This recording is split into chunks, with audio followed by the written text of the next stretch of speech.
मकर संक्रांती 2026 मकर संक्रांतीची संपूर्ण व सविस्तर माहिती आजच्या व्हिडिओमध्ये आज आपण बघणार आहोत. नमस्कार मित्रांनो, श्री स्वामी समर्थ. आज आपण जाणून घेणार आहोत मकर संक्रांती 2026 ची माहिती. मकर संक्रांतीच्या दिवशी भगवान सूर्य मकर राशीत प्रवेश करतात आणि आपले पुत्र शनी महाराज यांना ते भेटायला जातात अशी आख्यायिका आहे. मकर संक्रांतीपासून उत्तरायण सुरू होतं, म्हणजे देवाचा दिवस सुरू होतो आणि मकर संक्रांतीच्या दिवसापासून सूर्याचं उत्तरायण सुरू होतं आणि या उत्तरायणाच्या काळात अतिशय शुभ मानला जातो. आपल्या जीवनातील अंधकार नष्ट करणारा असा हा दिवस आहे. त्यामुळे मकर संक्रांतीच्या पुण्य काळात जप, तप, दान, धर्म अवश्य करावे. 2026 मध्ये मकर संक्रांती कधी येणार आहे? संक्रांतीचे वाहन काय आहे? मकर संक्रांती कशावर बसून येणार आहे? मकर संक्रांती कोणत्या रंगावर आली आहे आणि कोणत्या दिशेस जात आहे? पुण्यकाळ कोणता आहे? तसेच मकर संक्रांतीचे संपूर्ण फळ नक्षत्र कोणते? या दिवशी कोणते दान करावे? ही संपूर्ण व सविस्तर माहिती, ही सगळी माहिती आपल्याला आजच्या व्हिडिओमधून आज आपण जाणून घेणार आहोत.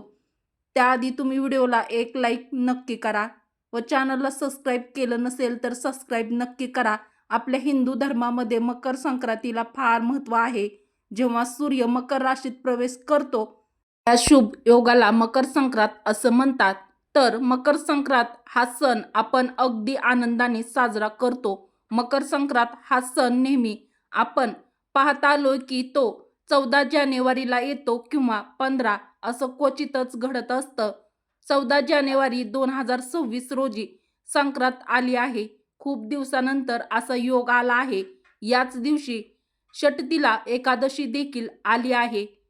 अतिशय अशी शुभ तिथी आहे. एकादशी आणि मकर संक्रांती एकत्रित आपण आजच्या दिवशी साजरी करणार आहोत. शके 1947 पौष कृष्ण 11 बुधवारी 14 जानेवारी 2026 रोजी दुपारी 3:06 सूर्य मकर राशीत प्रवेश करतो. संक्रांतीचा पुण्यकाळ कधी आहे? तर 14 जानेवारी रोजी दुपारी 3:06 पासून सूर्यास्तापर्यंत, म्हणजेच 6:20 या पुण्यकाळात आपण काय करायचं आहे? तर महिलांनी वाण वसा करून घ्यावा. वाण दान आपण करू शकता. जप तप या काळामध्ये करू शकता. आता यावर्षी मकर संक्रांत कशावर बसून आली आहे? वस्तू कोणत्या परिधान केलेल्या आहेत आणि संक्रांतीने ज्या वस्तू परिधान केलेल्या आहेत त्या वस्तू आपल्याला वर्ज्य करायच्या आहेत.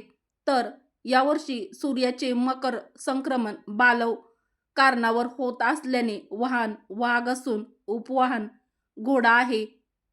तसेच देवीने पिवळे वस्त्र परिधान केलेले असून हातामध्ये गदा घेतलेला आहे आणि केशराचा टिळा लावलेला आहे.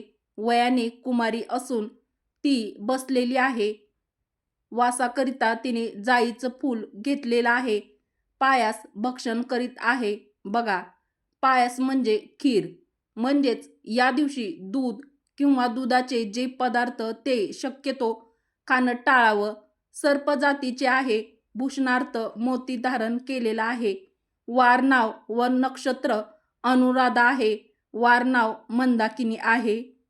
ती पूर्वेकडून पश्चिमेकडे जात आहे आणि वायव्य दिशेस पाहत आहे. संक्रांतीचे फळ. संक्रांतीच्या वस्तू परिधान केलेल्या आहेत त्या वस्तू महाग होतील. संक्रांती जेथून आली आहे तेथील जनतेला सुख प्राप्त होईल. पर्व काळामध्ये द्यावयाचे दान हे नवे भांडे, गाईला घास, अन्न, तीळपात्र, गूळ, तीळ, सोने, भूमी, गाय, वस्त्र, घोडा इत्यादी आता यथाशक्ती तुम्ही दान द्यावेत. मकर संक्रांतीचा सण हा 3 दिवस चालत असतो. संक्रांतीच्या आदल्या दिवशी भोगी हा सण साजरा केला जातो. तर यंदा भोगी हा सण मंगळवार 13 जानेवारीला भोगी हा सण असणार आहे. तर 14 जानेवारीला मकर संक्रांत आणि 15 जानेवारीला किंक्रात हा सण साजरा केला जाणार आहे. किंक्रात म्हणजे करी दिन गुरुवार दिनांक 15 जानेवारी 2026ला असणार आहे. अशा प्रकारे तिन्ही दिवसाचं वेगळं असं महत्त्व आहे. आपल्याकडे 3 दिवस अगदी छान आणि उत्साहामध्ये मकर संक्रांतीचा सण साजरा केला जातो. आणि त्याचबरोबर महिलांचं हळदी कुंकवाचा कार्यक्रम आणि तिळगुळ वाटपाचा कार्यक्रम साजरा केला जातो.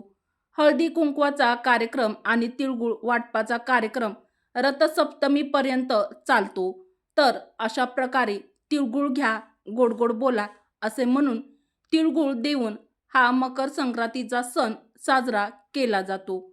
बघा, बाजारभाव व ज्योतिषशास्त्रानुसार सोनं, चांदी, डाळी, तांदूळ याच्या दरामध्ये वाढ होण्याची शक्यता आहे, अशी चिन्ह ज्योतिषशास्त्र सांगत आहे. संक्रांतीच्या काळामध्ये दानधर्माला फार महत्त्व आहे. या पर्व काळामध्ये वस्त्रदान करावे, भांड्याचं दान करावं, अन्नदान करावं, फळे दान करावी आणि गाय सुद्धा दान करावी. नवीन भांडे आपण देऊ शकतात, तीळपात्र देऊ शकतात. ब्राह्मणाला किंवा याचकांना दान करत असताना आपण अन्न देऊ शकता, म्हणजेच अन्नदान करू शकता. मूळ, तीळ, वस्त्र, गोग्रास अवश्य द्या. या दिवशी आपण सत्यनारायणाची पूजा देखील करू शकता. तसेच तीळ हवन देखील आपण या दिवशी करू शकता. आता या सगळ्या वस्तू आपण आपल्या परिस्थितीनुसार आपण दान कराव्यात, परंतु काहीतरी दान हे या दिवशी अवश्य करावं. हा जो मकर संक्रांतीचा काळ आहे, या काळामध्ये बघा उबदार कपडे, काही ब्लँकेट अशा वस्तू दान सुद्धा केल्या जातात. आपल्या ऐपतीप्रमाणे आपण नक्की करा.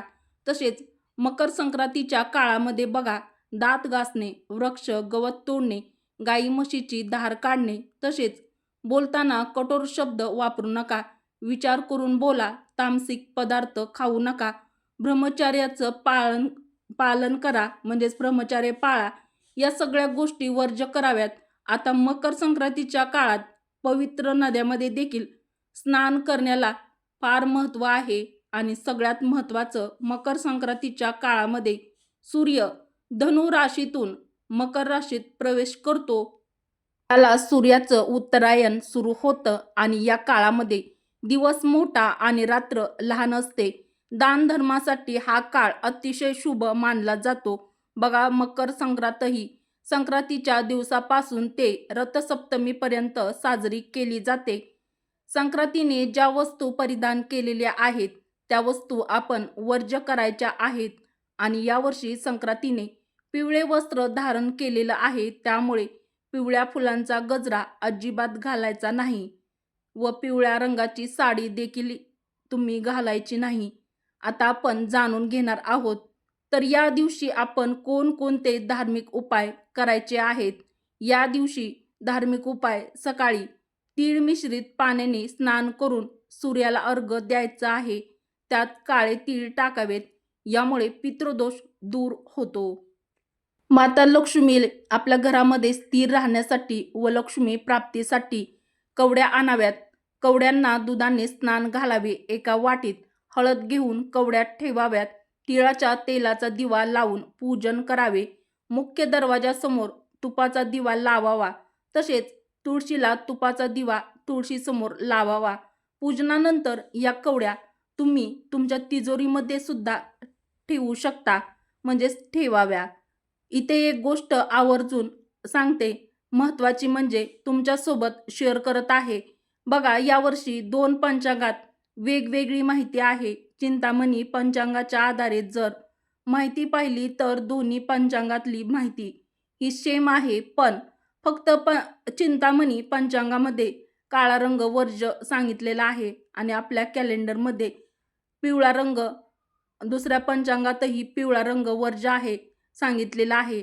तसे पाहिले तर गेल्या वर्षी देखील पिवळा रंगच वर्ज्य होता.